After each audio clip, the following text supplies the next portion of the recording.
ဘက်လမ်းလေးလာပါတယ်မြင့်ငယ်တရားပြက်နေတယ်ဆိုတော့လေဒီဘက်လမ်းအရန်တာရတယ်နော်မနေ့တည်းဆိုရင်နေ့နေ့လည်းအရန်ကြတယ်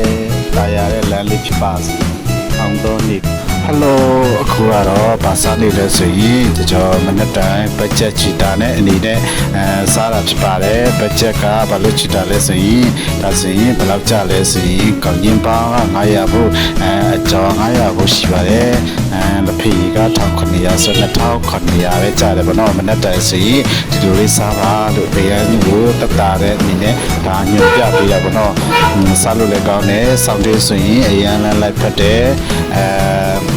ဘတ်ဂျက်ချီတာနဲ့ဒီနဲ့ဒါကျွန်တော်စားပါတယ်ကဲကျွန်တော်နေမှာဆိုရင်တော့ဗောနော်နေမှာဆိုကောင်းရင်အရန်ပေါ်တယ်ဒီမှာကြကောင်းရင်စားတယ်ဗောနော်ကောင်းရင်တိတ်မစားရအောင်လေနော်စောင့်တင်းနေပါလိမ့်ပါအရန်ပေါ်တယ်နဲ့တူတယ်နော်